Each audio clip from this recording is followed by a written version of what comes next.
Good morning, have a nice day. कल किसानों की एक मीटिंग हुई, उन्होंने उस मीटिंग में जो बोला था मैं वो आपको बता रहा हूं। कहते थे कि हम सिर्फ एक ही मांग करते हैं सरकार से। कल को जो सरकार के साथ मीटिंग होने वाली है उसमें हम एक ही बात रखेंगे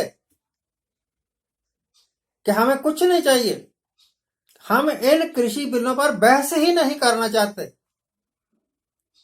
यह काले कानून है, यह किसान के वास्ते घातक कानून है। हमारी एक ही मांग है कि इन कानूनों को वापस लो बस। अगर सरकार मानती है तो ठीक है, नहीं तो हम उठ के चले आएंगे। तो आ जाओ वापस। मोदी को क्या फर्क पड़ता है? मोदी साहब अपने एक इंटरव्यू में, इंडिया टीवी को इंटरव्यू दिया था शायद, उसमें कहा था कि मैं लगभग 40 वर्ष तक भीख मांगता रहा।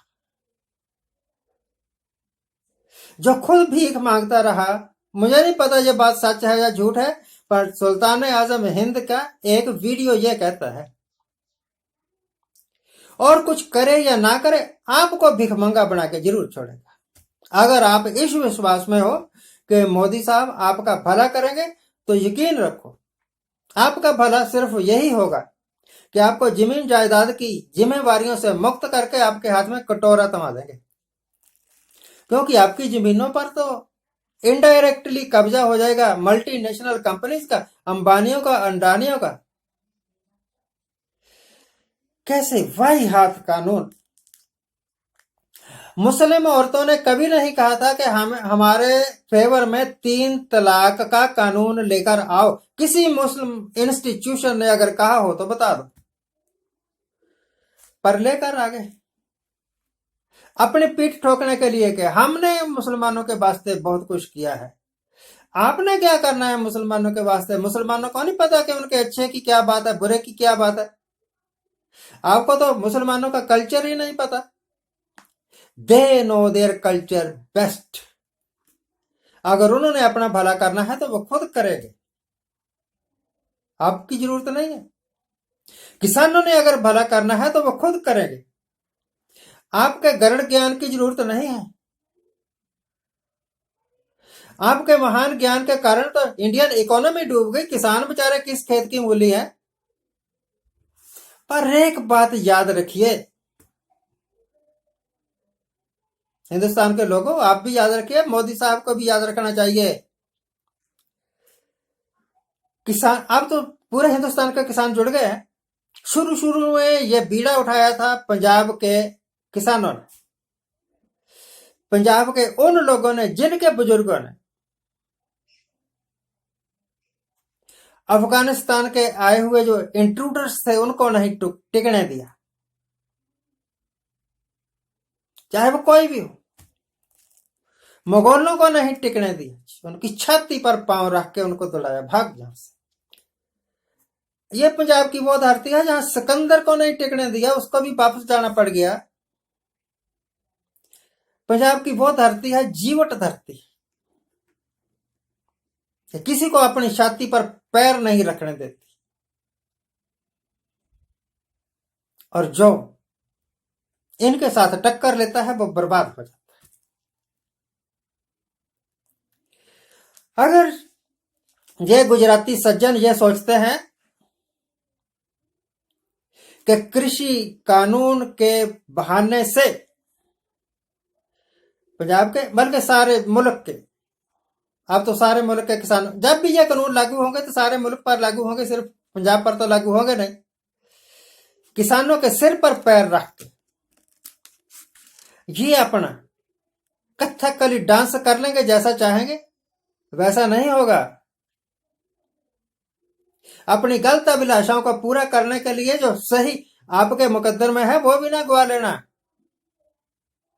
सुधर जाओ, अभी बहुत टाइम है, कहीं ऐसा ना हो दुखी किसानों की बददुआएं ही आपकी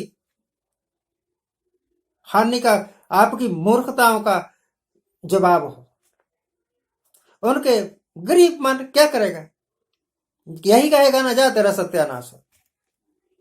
और गरीब की या बेकार नहीं जाती। किसान गरीब जरूर है, मजलूम भी है, पर वो मजबूर नहीं है। अभी तो देखो आगे आगे क्या होता है।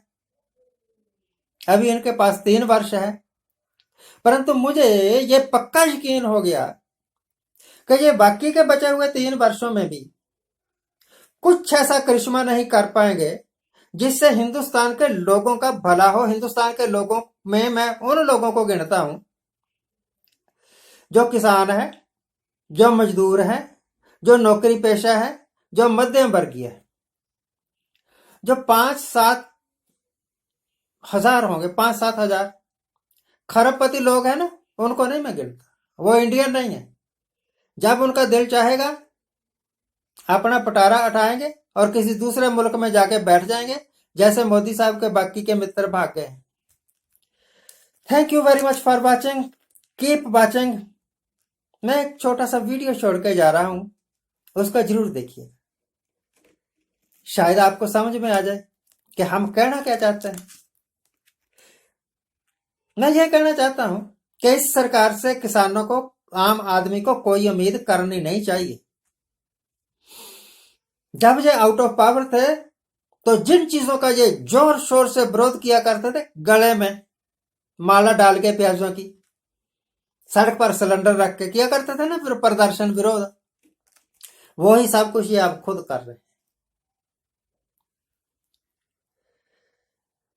आप लोगों ने गलत लोगों से उम्मीदें लगा ली, कसूर आपका है। इस करके दुनिया भुगत रही, पूरा हिंदुस्तान भुगत रही। Thank you very much for watching. आज जिनका जन्मदिन है उनको हैप्पी बर्थडे। आज जिनकी मैरिज एनिवर्सरी है उनको बहुत बहुत शुभकामनाएं। सदा सुख रहिएगा, ना तो परेशान रहिए चलते चलते। अगली बार जब कभी आपको वोट डालने का मौका मिले तो लहर में मत बह जाइएगा। सारी दुनिया कह रही है मोदी मोदी, तो मैं भी कहूंगा मोदी मोदी। ये सोच के वोट डालिएगा कि जिस आदमी को वोट डाल रहे हैं उसका करैक्टर क्या है, क्या वो कभी अपनी जिंदगी में किसी का भला कर सका है। अपने परिवार का ही कर दे तो परिवार तो बेचारा धक्के खाता रहा और साहेब भीख मांगते रहे, बोलते हैं। परिवार बेचारा धक्के खाता रहा, ब्याही हुई पत्नी, उसको कोई सुख नहीं दे सके और पूरी हिंदुस्तान को सुख देने के लिए चले हुए हैं। जो अपने परिवार को नहीं सुख दे रखा वो हिंदुस्तान को कहां सुख दे देगा। Thank you very much for watching, keep watching.